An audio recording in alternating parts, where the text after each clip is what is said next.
Hey, hey, hey, secondhand soul fans!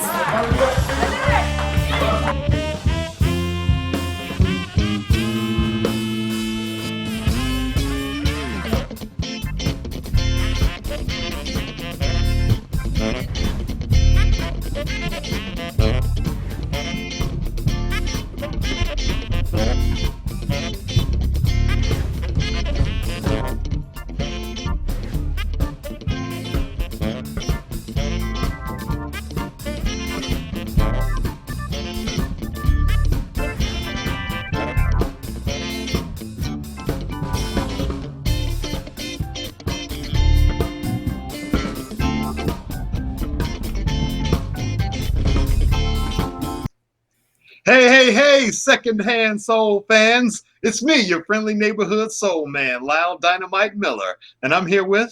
Kathy Fern. And Dave Drower, the sax man. What's up? How's everybody doing? Here we are at episode 21 of the Secondhand Soul Band show. How's everybody's week this week? This was Halloween this weekend. Yeah. This year Halloween fell on the weekend. That's the Ghetto Boys. That's I'm all so right. sad though that we couldn't do our whole Halloween It was Saturday just night. a horrible year, right? Yeah, They would have been perfect. It was a Monday or something that nobody cared about because I know. Saturday is just like it was sad to be I like. mean, normally I put costumes on to hand out candy, and I barely put a pair of skeleton earrings on. I was sad. Yeah. I know the 30th was actually my 16th wedding anniversary. I'm Happy usually on a cruise ship, anniversary. Yeah. but there are no cruise ships. Ugh. I was here. No. You won't find me on one anytime soon. Yeah. Well, I spent the week, homeschooling. My kid is a senior in high school, and it's really difficult being online. He's online 7.5 hours a day, and that doesn't even include any homework time. So he's having a little bit of a problem, struggling keeping up with it. So I've been kind of focusing on him. Also had some family drama to deal with, but it's all good. Joined a health club. Zumba is kicking my ass, but that's good. I want it to be kicked. Trying to eat better. Keep that COVID-19 away, the pounds, the 19 pounds, and then making a point to sing a little more to keep those pipes healthy, I don't want them to get completely rusty over the next 6 months. So Yeah, I need to go somewhere and get my ass kicked as well. Putting on a little too much weight, and the knees are falling apart. Kathy, there's this thing, tomatotimer.com. If you go to that website, yeah, you tell me about that, and yeah, we've been you using should. it. Yeah, it's really good when you have a difficult task. They have these intervals: 25 minutes, 10 minutes, and 5 minutes, and you work through the 25 minutes nonstop without any interruption whatsoever. Nothing, no interruption, and then you take that 5 minute break, but you just walk away from whatever you were doing for the 5 minutes, and then as soon as that alarm goes off 5 minutes later, get right back to the next 25 minutes. Yeah. But if you do that, you'll go through a task way faster than whatever rabbit hole you fall down in the internet.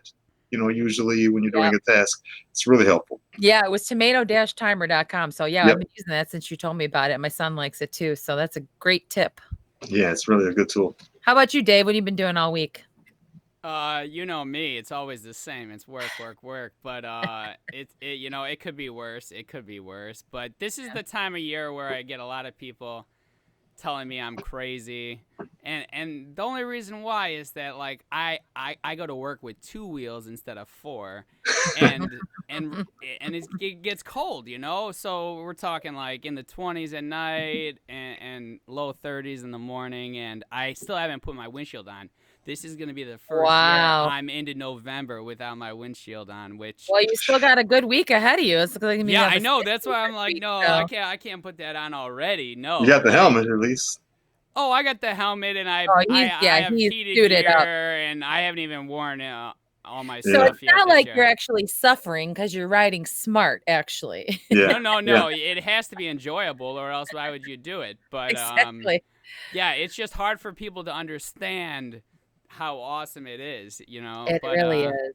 Yeah, no, I'm nowhere close to winterizing, so as long as the snow and the ice and the salt stays away, I'm hoping easily into January. Wow. So, you know how it is. It I might think it was be pretty the- good last year. Yeah, I think we didn't get any snow until what? No, we what did is- get snow. Last year just stunk. a We couple got it. storms We there, got didn't it on Halloween last year, Lyle. Oh. You Oh, remember that? that's No right. wonder. And it They didn't have the destroyed. belt trucks out yet. Yeah, I was though. in Yes. Mexico when it I happened. remember like yesterday because Uh. it destroyed almost all of November because all that snow and then there was salt on the road for weeks because it didn't rain for a long time. So Oh yeah. no, last year was no bueno. Oh, that's No, my okay, form though. of not winterizing is not covering up the patio furniture. Oh man. Maybe I could still sit outside for a little while. Yeah. Sorry, you have to forgive me. Last year was 5 years ago. Right. Oh boy. Well, where are we going now? So we got a show. Show 21. We're going to be talking about some venue news. We got some updates here. Then we're going to talk about over underrated. I must be looking at the wrong board here. Yeah, it's Bad News Bears. Got a new segment called Backstage Pass, then over underrated, and then we're gonna do Meet the Secondhand Soul Man. We're right on. So let's get started. Let's get started.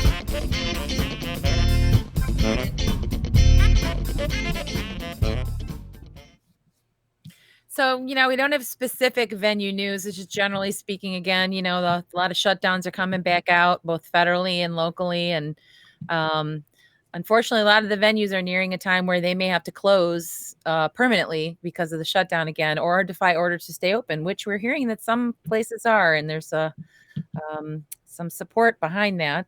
That's all I'm gonna say about that. But these business owners are put in a moral dilemma with the responsibility to their employees to provide a paycheck and then provide a service to their customers, but potentially they might expose their employees or customers to a potentially deadly virus. But this also applies to the music industry, and many musicians we know rely on music for their sole source of income.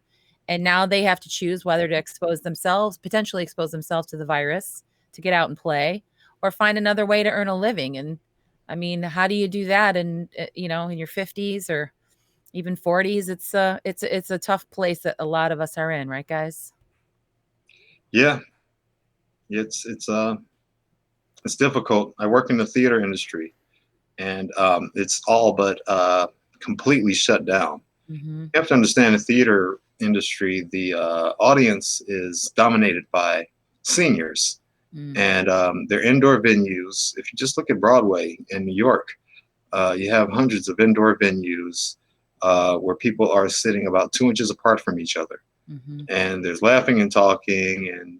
And a lot of what theater is community. And this disease has surgically attacked the concept of community, in my opinion. And that's a huge part of theater. And entertainment, it's the same thing. Live bands, concerts. What do we love so much? Being out there dancing with each other and listening to a live band up there. There's nothing like it. There's no substitute for live. Every time I go to a play, I say, why don't I do this more? This is so much fun. Oh my God. There's nothing like it. Like that. The trade-off of energy, both ways, right? We get it back too. We give it out, but we get it back. We almost give back more than we almost get back more than we give out, really. It feeds our souls. That's why it's so fun. Yeah, and it's essential. It's essential, I think, that it brings us together, and it brings a sense of community and commonness, that I think that we've missed a lot, and we need it back as soon as possible. But it's also very dangerous right now. You have to remember that we are combating a microorganism, something so small we can't even see it. That's who our quarrel is with.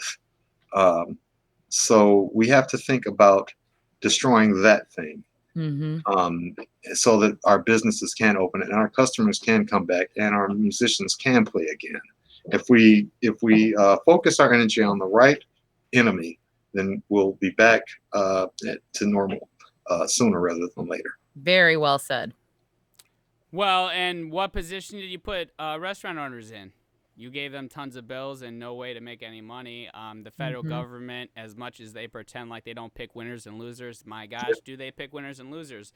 Oh, and yeah. they picked some great losers this time.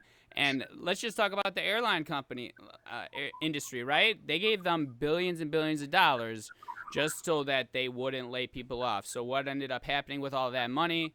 Oh, well, they laid people off anyway, and Right.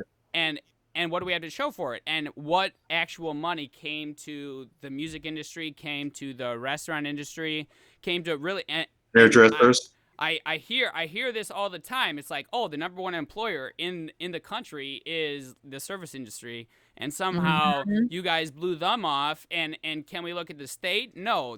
Again, we would rather give money to airline companies than to the states, which are losing tons of money. So again, if you put people into certain situations, I could see why it's difficult to be able to be like, I can't keep my doors closed. Right. And yeah, we dropped the ball on so many different things. So Yeah. And how Halloween, dare they? the election, and hopefully there's smarter choices ahead. But again, we need some support. It has to happen. Like, Yeah. people can't How dare not they? work without support. It's Yeah. They tax know. the hell out of these businesses. Oh yeah. Where's the money? When we need it. Try to get a liquor license. 10 Yeah. grand, 15 grand, and like a food license in the city. Yeah, you're gonna spend $25,000 to $30,000 just in permitting to have food Before you and serve liquor the at a meal. restaurant, right? And we're not even talking Right. about rent and what it costs to actually have the food and employees. So right, they're on slim margins, and they're the ones Yeah. who Already, pay us sure. as musicians. And Right. and exactly, where's Right. the support for any of that? So again, that's all it needs to happen. Is you need to be able to support so that they could close their doors and still be open for business when Right. when it's safe. And When then it's safe. everything will happen faster. But again, we've been dragging our asses on this. Yep. 6 months, and we got who knows? Who knows? Hopefully we're in a countdown. I'm gonna have the imaginary countdown. Yep. That's our next scheduled hit. Let's see what happens. Let's see. What do we got next, Kathy? Bad news bears. Boo. Oh boy. Oh, Oh Lord. boy. They're down, I hope you guys took your Chicago Tums. Bears. Okay, so what we're actually going to talk about here is the game from a week ago Yeah. when they played LA. Was it the Rams they played? It was the Monday night game, and if you don't know this, we changed our recording time. We record on Sundays partly because during the week it's just impossible. So that was the one day that it's open. So we do most of our recording on Sundays, usually after the Bears game, and obviously we didn't talk about it the last episode. We were supposed to maybe do like a little segment that we posted, but Yeah. man, I was so depressed. I Too disappointed. couldn't even like. What do you want me to talk about? You want me to talk about the Bears sucking on Monday night again? Like, ever since I was like as old to remember Bears games, they've never been able to do it ever on Monday night. It's like, No matter who the team is, the coaching, no matter who. I don't know who it is and now. our defense, they play pretty good, but come on. This was Come like some on. kind of I a don't freaking. even- I remember the game. I want to say it was back in 2010, maybe, where Jay Cutler got sacked like 8 times in the first quarter. It was a game against the Giants. That was a Monday night game. They almost killed him. In this game, the third quarter, this was the worst third quarter. First of all, this punter that they got, this guy kicked 3 punts inside the 10 in one quarter. and it's not just the Bears sucking. That's the problem. It's just Right. it's karma on these It was Monday just- night games. Yeah, It's like because something they like that can never do no happened. wrong. Right, exactly. Right. Exactly. You just touch the ball, it's literally on the 1 Touchdown. yard line. Yep. No problem. Oh, good luck, Bears. And it's like, man, Like no matter what was going on, if you they don't just if couldn't you get don't anything give their out the way. offense, if you don't give them like a silver platter sort of to go down the field, it's just not going to happen. It doesn't matter. Trubisky, Cutler, there's something toxic, and somehow Green Bay can't pick a bad quarterback to save their lives. You Right. know, I'm just like, ah. Right. What do they man. got? 3 quarterbacks over the last 50 years, and all of them beat the hell out of us. We've been through 50 quarterbacks in the last 3 years. But I will say we are recording the game after Minnesota whomped on Green Bay, and Yes. did that not feel fantastic? Like 1-5 Minnesota just whooping them. Oh man, was that in Green Bay? In Green Bay, so that's It was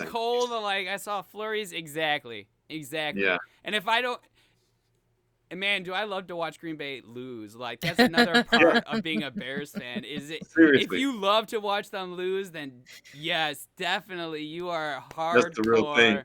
Dub Bears. That's the real thing, man. My wife was like, "Why? Is this a Green Bay game? Why are you watching Green Bay?" I said, "I'm hoping they lose." Oh, it feels so good. It feels so good. Right. Well, that's a That's good news almost as then. good as a Bears win. Yeah. Yup. How about that? That's All right. right. So we'll get them next time in New Orleans, Yeah. playing the Saints today. So we'll see what happens. Okay. All right. All right. Good Moving on time. to a new segment. Here we go. This is called Backstage Pass. And what we'll do is just talk about kind of the ins and outs of running a band and getting to the gig and the whole logistics of, putting on a show for you guys. As you guys know, we start the day pretty early. It's usually on my mind that from the day before. I'll usually look at the calendar and say, okay, I got a show tomorrow. I'll be drinking enough water that day and try to get enough sleep that night. And then, I'll be checking the GPS, see like, okay, am I going at noon or am I going at 6:00 on a Friday night? Travel time is going to be a little different. And when, you guys know how it is, we have a gig and we got to go out 55. Oh my God. Yep. I always hate those Wednesday nights and be there at 7:30. It's like, the Oh, stress yes. of getting there on time. Yes. And You have then, to- you have to check the traffic like at the time you're going to be leaving. like, right. the It'll day tell you before, 30 minutes and or then it's an sometimes hour and a the half. week before, like, Yeah. how is it on Fridays? Because Ugh. let me tell you, like Chicago, when there was traffic, Yeah. and it's been so long, like you almost miss it. But Thursday, Friday, Saturday, it was impossible. It was to get brutal, Anywhere. Right. a If you, had weekday. if you had a Monday or a Wednesday night gig, it was Yeah. it was no problem. But yeah. we And it's used just to 60 miles away, some park Right. district. It's like, oh my God. And then you can't find it when you get there. No, I Yeah. never. This tiny little you just gotta gazebo be- somewhere. But again, you leave plenty of time and you're never Right. late. That's how I do it. Yeah, Yeah. you've taught me that, Dave. I always try to be on time because you always beat me to every gig, and I know you're waiting on me, so I always try to be there early. Right. And I'm like texting Lyle, like, be ready Yeah. to go. I'm gonna Yep. be there. Because I'm very like, if I'm late, yes, it's a rough car ride for Lyle. That's for sure. He's Yep. hanging on.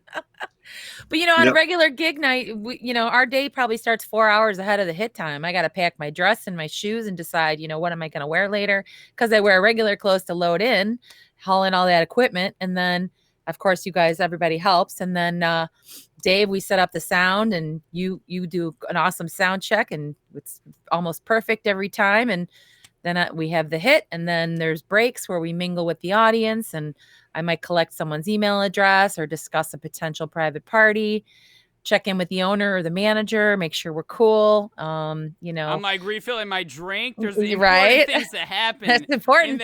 in that time period. Way important. And then at the end of the night, it's break it all down and start all over. I mean, I would love to hang out and if we had roadies and just, chat with people and sit in the afterglow and be like, oh, that was really fun. And what was your favorite part? And nope, still got work to do. So our night doesn't really end until get all that stuff back home, and then you take off your shoes and then you're like wound up because you have all this energy from the night. So now you're sitting there, oh, maybe I should have something to eat, and I want to eat healthier. I'm not going to hit a drive-through on the way home, so I'm going to go make myself some food. Now it's I have 4 no o'clock in the problem with morning. drive-thru. No problem. Oh yeah. Man, Now it's Lyle 4 and o'clock I- in the morning and we're still up. We're getting mugs. Yep. We're getting burritos. No problem. Yeah. But yes, no mugs, man. I miss that. I have to go over there. They're still. I'm not even sure they're open. I hope they are, but they did a lot of carry out, so they Yeah, I was probably gonna are. say, They yeah, only carry-out. have carry out, right? So Yeah. so Yeah. they're Right. No set place up- to sit. Yeah, that's right, true. They never have indoor service, so I think they might have like scaled back some of their hours. They might not be open Maybe. until 3 a.m. anymore. Yeah. But That place could be a phone booth, and it'd be worth it. That food it's like the best food, best Italian food man. probably in Illinois. So Yeah. let's just I'll give them probably a trouble shout for out that. if they're open. It's Mugs Pizza and Ribs, and they are located Everywhere, at man. 7228 North Harlem. That's the one closest to the one we Right. usually hit. But they're in Yeah. Crystal Lake, Schaumburg, I can vouch for that one. Melrose Park, Arlington Heights, and Des Plaines. So check them out. Yeah. But Yeah. yeah, we love that They place. They were didn't at one of endorse our us or gigs. anything. They just Yeah, had I great think food. the Crystal Lake gig that they were. Yeah, they delivered. Right. Somebody They ordered were the food. pizza. No, they had like a little like Oh, they stand. catered? Right, Yeah. right, Yeah, from yeah, yeah. Crystal Lake. But That's right. That's right. we But, you ended know, up so going there again, Lyle, after that gig. You remember? two in one Yeah, day. was it after that? We went to the one on Harlem because when we finished like packing up and Yeah, everything, right? They were long right. gone. We Yeah, weren't getting any pizza from Yeah. Mugs at that Yeah. point, but but we smelled it, and it was like, well, we know where we're going after this. Oh, We'll, that's we'll meet yeah, them over there. yeah, But, one of the worst parts and one of the best parts, at the end of the night, we are really tired, but that's kind of the best part too, because you do have the endorphins and, it's like, I did an amazing job tonight. I feel great. I really delivered. And it just feels, feels good to kind of rest after you feel like you've done a really hard job and you've succeeded at it. So that's one of the best parts. And I think one of my other favorite best part of the show is the dance floor face, when the song comes on and you see someone's face and they just go, and they grab their friend and they run out to the dance floor and they're so excited and they just dance their butts off for the whole song. So that's one of my favorite parts of every show. How about you guys? that face is always good though. And it happens. We're gonna be talking about it coming up here a little bit, but it happens like on very specific songs. Uh-huh. And it's not. It's right. It's just that joy. It's like, yes, you guys know what's coming. Yeah. And it just like Lyle. Sometimes when you might have missed the gig or something, and people were like, "Where is that guy that sings this song?" And it's Yeah. those things that they remember, especially about us. And it's not necessarily like the jukebox effect. There's Uh-huh. something different Yeah. about it being live and actually happening. Absolutely. And like, because there's a jukebox, you're gonna still get a look. It's gonna be like, oh, yeah, this song, fantastic. But when you're on stage, it's a different thing. It's like, oh, no. Secondhand Soul, no, you guys come over here for Yeah. this. Yeah. Yeah. Oh, All I right. enjoy listening to the music. Yeah. It's probably my favorite part. All Thanks, right. Dave. Speaking of favorite music, let's go to the next segment, Dave.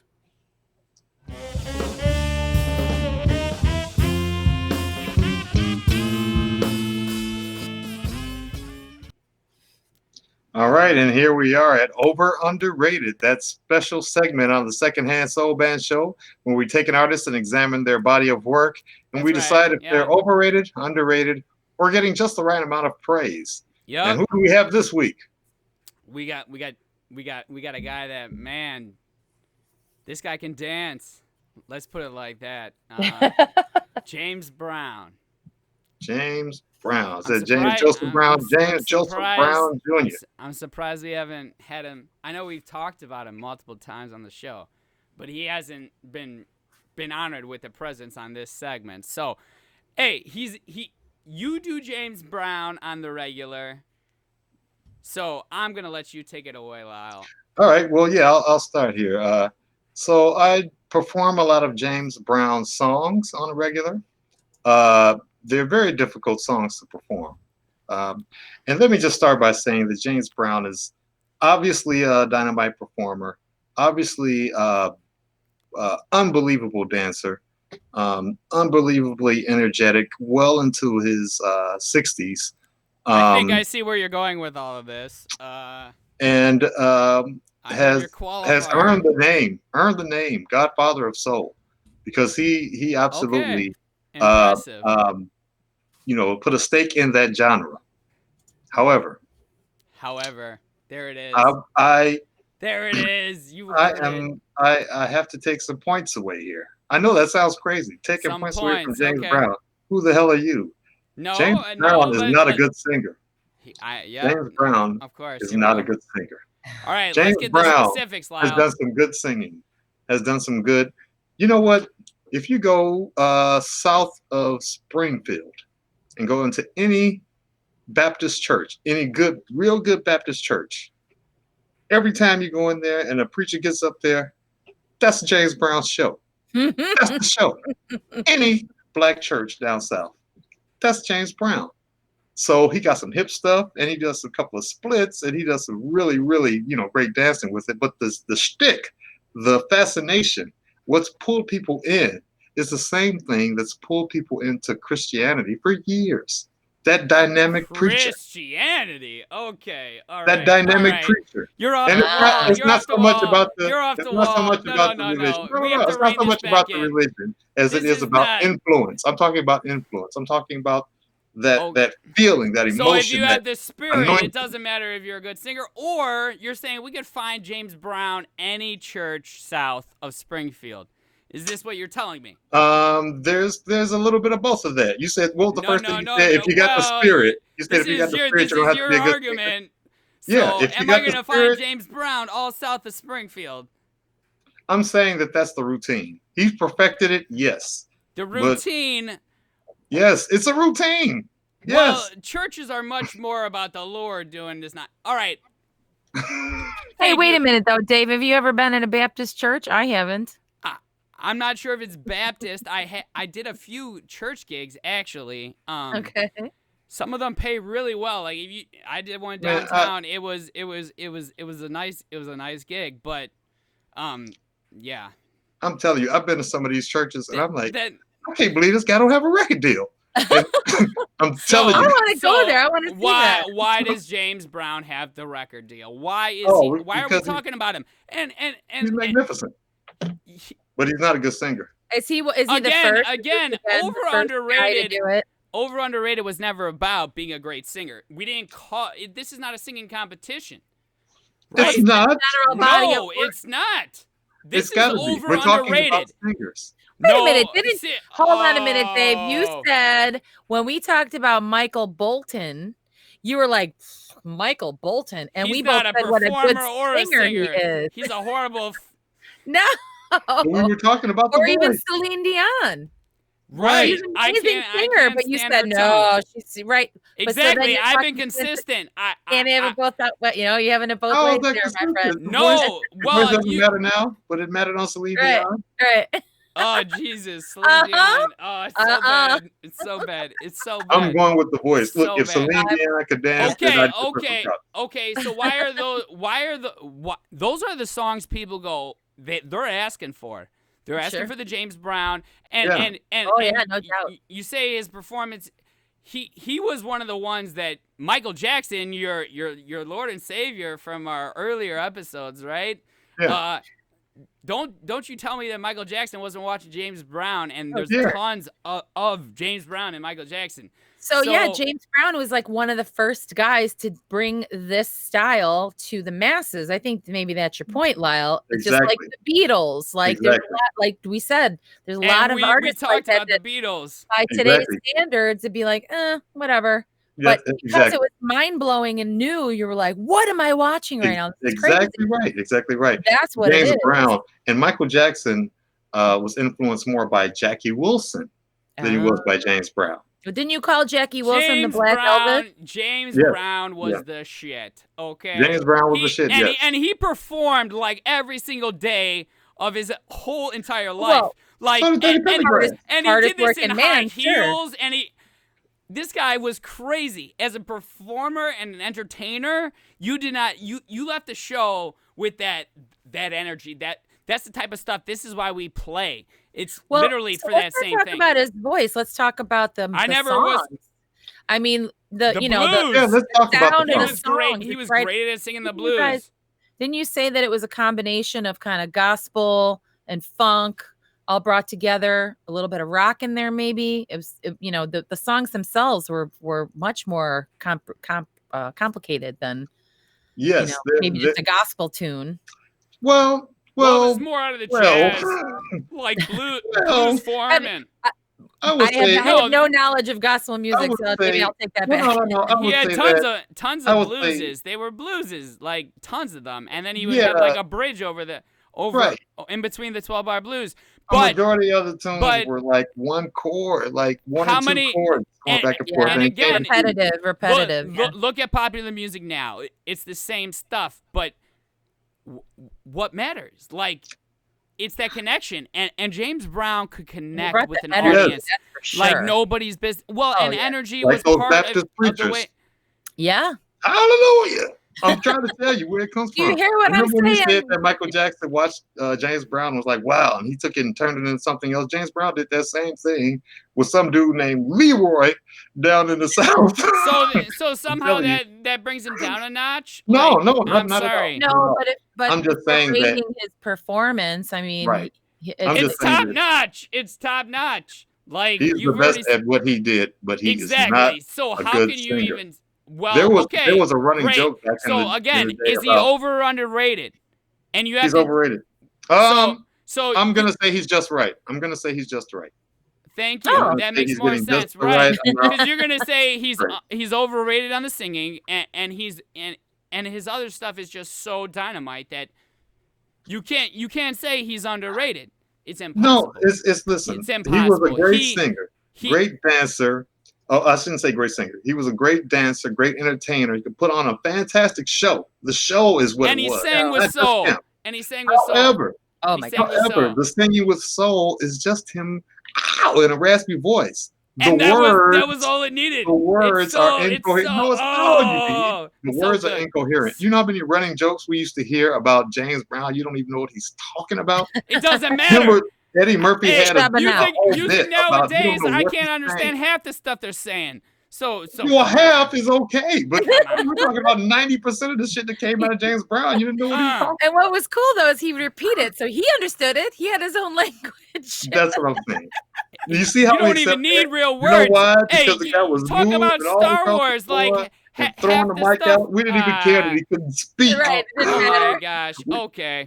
Okay. Well, You know what I mean? still feel like I swayed you some, cause hey, Yeah. getting what he deserves for you is yeah. But Dave, can't you agree though he's not a good singer? If you I just never said he was. all right. Then we're on the But same you said page. that's I'm not unnecessary. arguing about his singing. He sells Absolute- records for crying out loud. Absolutely not. Oh, there's tons of shitty singers that sell records that I will say are completely overrated. And But James Brown isn't one of them. Would you call him an overrated vocalist? well, I don't think he's rated on his vocals. I don't think anybody's arguing that he was an Package amazing deal. singer. Definitely. a He's package called deal. singer as an occupation. His first thing on his Wikipedia page. Oh, That's Wikipedia's fault. right. Who's If that said- editing Wikipedia? if- Can't we edit it? Let's edit it. If that said performer, He's an instead of entertainer. Singer, songwriter, oh, okay. musician, then dancer. Oh no. You see what I'm saying? So He should you're just be an arguing with the entertainer. order of his I'm saying that all that other occupations shit on happened Wikipedia. because of the dancing. Yes. Okay. Agreed. James Brown is okay. He, Bad singer. Bad He's singer. A-okay. Bad Yeah, singer. we I can't can't hit the high we- note that he hits in the big we- payback. I'll give him that one. we can't stop Oh. playing his songs. So Oh Oh, no. no. The Because that's songs are when great. Here, Yeah. there's another thing too. They say he wrote 119 songs, but about 50 of those are sampled in new music. So happens to me all the time. My kid will put something on because I'll let them run the radio while we're driving around, and he'll go, "Oh, I like this song." I'm like, "This is like from 30 years ago." Yeah. Oh no. I'm like, "No, Oh, you need to look it up, sir." so and I mean that. they sample like 2 seconds, 3 seconds, like yeah. But that's a testament, I think, to how It's- good he is. Is that all those records were made off of 2 seconds of one of his songs. Right. Tons of records. Public Enemy, their whole first 2 albums. So I get it. Cool. All right. What do we got next here? Meet the Secondhand Soul Band. So we are going to talk with Tony Napolitano, a drummer that we use when our regular guy isn't available, and we've been working with him for many, many years, and it's always such a pleasant experience. He's dynamic. That's the word I was looking for earlier, you guys. On time, and the guy Super professional, on time. He drives stick. We're the 2 guys in the band that drive stick. So hey, Plays a lot with a lot of finesse and style. He's always so interesting because he's played with so many bands and so many venues over the Chicagoland area. So he's always got great stories and good insight, and he'll hear about things and he'll fill me in. So it's just always a treat to play with him. So here's our interview. Hey Tony, good to see you. Good to see you. How are you, Kathy? Good. Everybody, this is Tony Napolitano, drummer extraordinaire, friend of the band. We've worked together many times. How you doing, everybody? He's very well known around Chicago, plays with a lot of bands, and we just wanted to have you on and see how you're doing and what you've been up to, keeping busy with all this craziness going on. Yeah, it's been hard, but we're trying. Yeah. What are you doing to keep busy? Well, I'm retired from my job of 35 years and just practicing here and there and just keeping active, spending time with my kids, Mm-hmm. trying to play as much as possible, keep the chops up, Yep. into music, getting into new things, studying new things that I need to learn. Always got to learn stuff. Yeah. It's cool to learn stuff. That's good. Exactly right. So, you've been playing drums a long time. Like, when did you start and how did you get started on the drums? I started in like fourth grade Okay. and played all the way through 2 years of college. And was it your choice for the drums or did your... No, it just happened. I was on a vacation in Michigan and I was already into it a little bit. Then I went to see my cousin who plays in the Michigan State Marching Band. Oh. And that kind of like just, wow, it was like, this is amazing. I got to do this. And then when I was younger, my dad was working part-time at this place called Magnum Chateau in Lyons. Mm-hmm. Buddy Rich was there. Oh, I was wow. really young, and he took me to see him, and that's just what started it. After that, and I just started listening to all my mom's records. Of course, it was all Motown, Mm-hmm. Beatles, because she grew up. This was like around, I started playing in the late 60s, early Okay. 70s. So, she had all those 45s, Elvis, Motown, Beatles. So that's what I basically started listening to. That's how I learned how to play, and then got lessons in fifth grade, pursued it, studied hard, and played all the way through 2 years of college at Morton College. Very cool. And so you said you saw Buddy Rich. He was obviously an influence on you. Who else? Probably going back to like the Motown guys. And the funny story is that I listened to all these records like from the 70s, like K-Tel records. Uh-huh. And it was so weird because if you think back then, all these bands, and I'm like, wow, these drummers are all good. And then I found out later it's only two guys.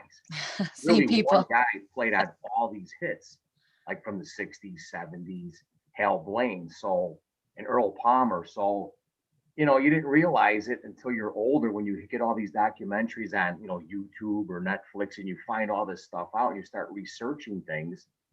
Then I got into the rock thing, and, Neil Peart was one of my favorites, and Terry Bozzio, and, a lot of progressive rock music and stuff. And then I figured out one day less is more, and realized that if you want to work, chops is good to have and flash is good to have, but simplicity, it's what you don't play, and just being very simple pocket type of drummer. And then get onto Kenny. I listened to a lot of Kenny Aronoff because he was more popular at the time, and very simple, very dedicated. And I changed my whole way of playing. I came from a rock progressive type, like Frank Zappa type of drummer, and big drum kid, busy drummer, overplay way too much, probably back in the day, but we all did.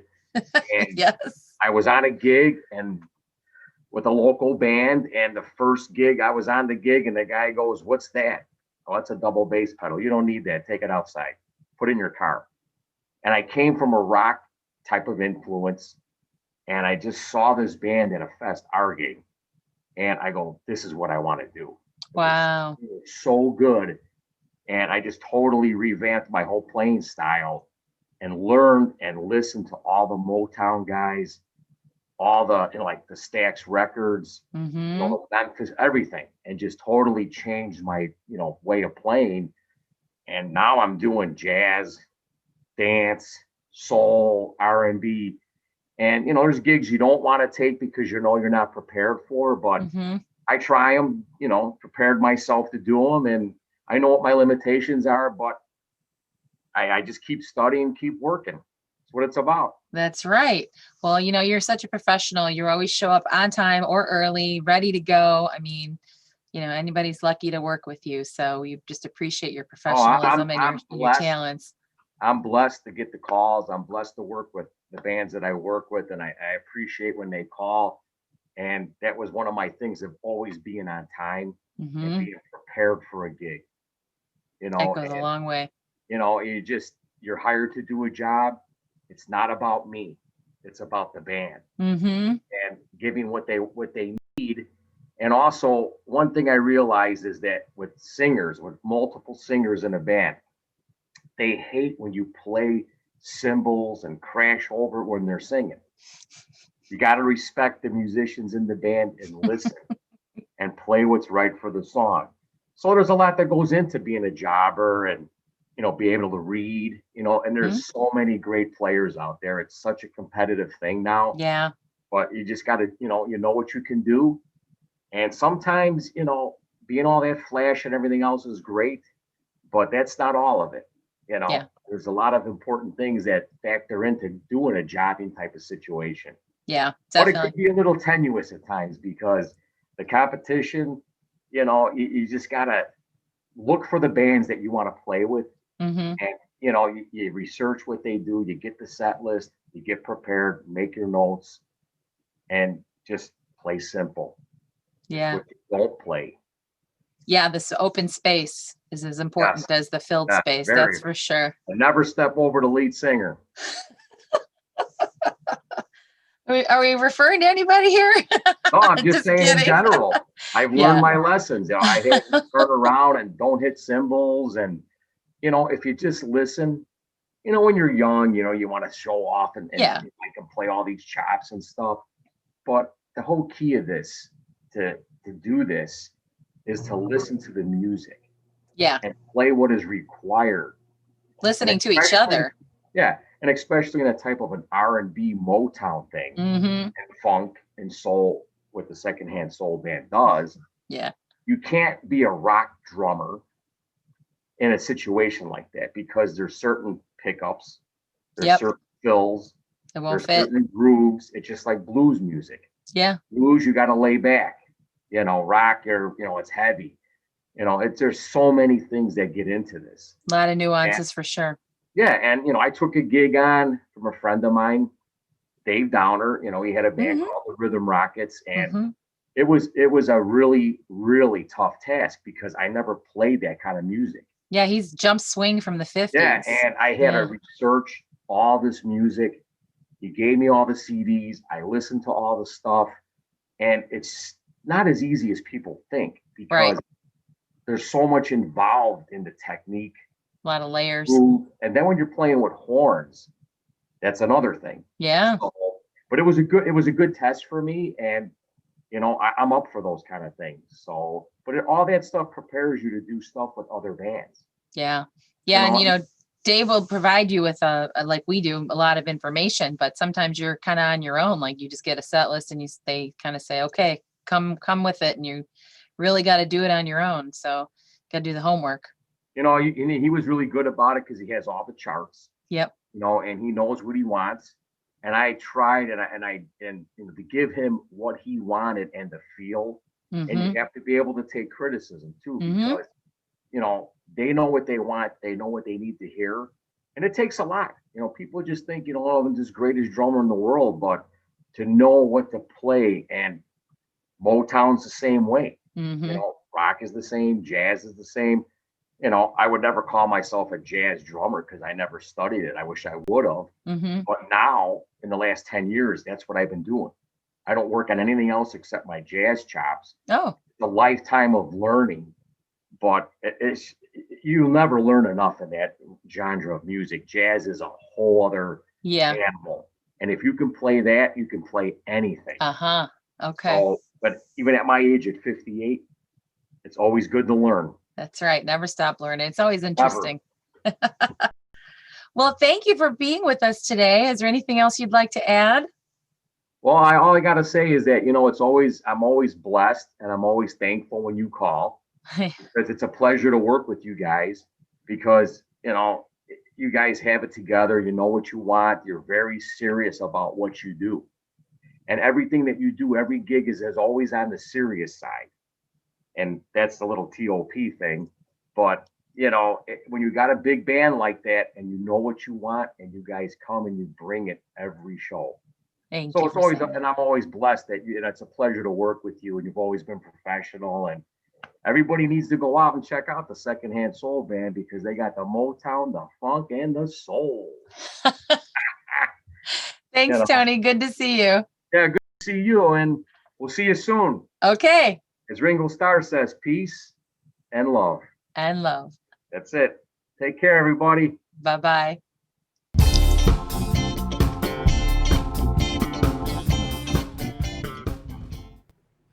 Oh man, it's great. Okay, right off. I gotta say this. I always thought that the close haircut, the bald head he used to wear was optional or wasn't optional. I didn't know it was optional. That the guy, he's 58 years old, and he comes on here like he got a big natural like Joe Scarborough. It's just unfair. I could talk to him all day, though. He's got so many great stories. And when we get on the phone and it's like an hour later, we're still jabbing. So I love talking to him. We don't always get a chance to talk at a gig because we're all busy, taking care of business. So Yeah. that's one of the cool things about these interviews is really getting to know people better. It's really fun. Yeah, man. He hit the nail on the head, though. Like, Yeah. I got a degree in jazz. Yeah. It's the thing that everything else is based on now. It's just, yep. Tony's awesome, man. Hey. Yeah, he knows the stuff. That's just You what can it comes tell. down to. So I think that's a future segment for you, Dave. Dave's jazz appreciation corner. just for me. That's just selfish for me because I really know nothing about jazz either. oh man. Man, that's You'd a whole teach me a thing or over two. underrated segment right there. Oh, Right, like let me tell you, there's only two things and this is in what's that documentary guy's name that does all of those, but his one on jazz and America, like basically baseball and jazz are the only thing indigenous to America. oh, Like that's it. Like French fries, no. Like jazz and baseball, these two things formed here in America. And if anything is more American, it's jazz and baseball. All right. That's what it comes down to. sounds So, like we got some learning to do. Completely underrated for sure. For sure. Okay, I think we got to end the show before we go down that rabbit hole.